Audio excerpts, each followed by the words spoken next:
আধুনিক শিক্ষার নামে আমরা যে শিক্ষাটা প্রচলন করেছি, এই শিক্ষাটা আমাদেরকে নরকের দিকে নিয়ে যাচ্ছে।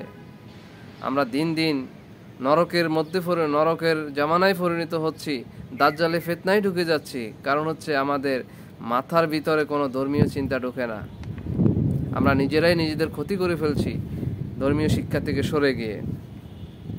সমাজে এই জন্য আমাদের ভিতরে কুসংস্কার ঢুকে আছে, কারণ ধর্মীয় শিক্ষা আমাদের জানা নাই।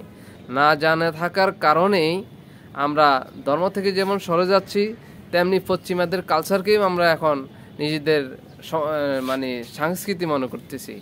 এটা কত বড় ভয়ানক বিষয় সেটা আমরা ধাপে ধাপে এখন অনুমান করতে পারতেছি।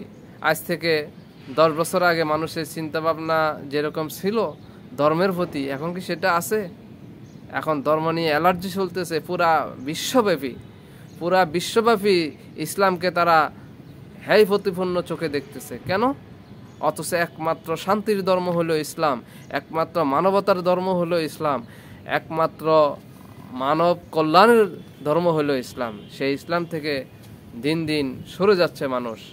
আল্লাহ পাক আমাদেরকে বোঝার তৌফিক দান করুক, এবং আমি আশা করব প্রত্যেকটা মুসলমানের উচিত তার সন্তানগুলোকে ধর্মীয় শিক্ষাদানে শিক্ষিত করা। এরপর যদি আপনার দরকার হয় যে উচ্চমানের শিক্ষার দরকার, সেটা ইংলিশ ভার্সন, বাংলা ভার্সন যেভাবে পড়াতে পারেন, সেটা নিয়ে কোনো আপত্তি নেই। আপনি ধর্মীয় শিক্ষাটা দিয়ে তাকে গড়ে ওঠান, অবশ্যই সেটা আপনার জন্য কল্যাণ হবে, আপনার সন্তানের জন্য কল্যাণ হবে, আপনার রাষ্ট্রের জন্য কল্যাণ হবে, আপনার পরিবারের জন্য কল্যাণ হবে, সমাজের জন্য কল্যাণ হবে। যেই সমাজে ধর্মীয় শিক্ষা বাড়বে, সেই সমাজে দুর্নীতি কমবে।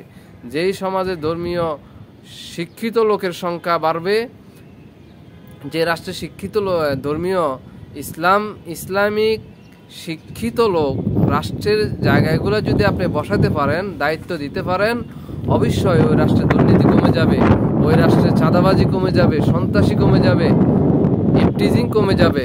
এটা পরীক্ষিত। কয়জন মাদ্রাসার ছাত্রকে ইফটিজিং করতে দেখেন, কয়জন মাদ্রাসার ছাত্রকে আপনি সন্ত্রাসী করতে দেখেন, কয়জন মাদ্রাসার ছাত্রকে আপনি এই গত আওয়ামী লীগ আমলে বহুভাবে ধর্মীয় শিক্ষার প্রতি অনীহা ছিল, মুসলমানদের প্রতি একটা রাষ্ট্রীয়ভাবে একটা অ্যালার্জি ছিল, কিন্তু থাকার পরও কয়জন মুসলমানকে অস্ত্রসহ গ্রেপ্তার করতে পারছে, কয়জন ধর্মীয় মাদ্রাসার ছাত্রদেরকে অস্ত্রসহ গ্রেপ্তার করতে পারছে, কয়জন মাদ্রাসার ছাত্রকে নারী নির্যাতনের দায়ে গ্রেপ্তার করতে পারছে, চোখ বলিয়ে দেখুন।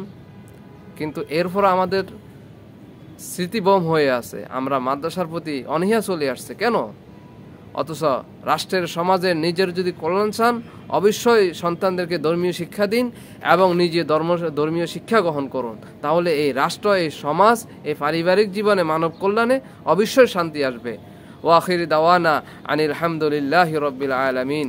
যদি কথাগুলো ভালো লাগে শেয়ার করে অন্যের মাঝে ছড়িয়ে দিন। অবশ্যই আমার এই চ্যানেলটি সাবস্ক্রাইব করুন। আমার এই চ্যানেল থেকে সবসময় কোরআন এবং সুন্নাহ নিয়ে আলোচনা করা হয়। আপনাদেরকে অসংখ্য ধন্যবাদ যারা আমার ভিডিওটা দেখেছেন।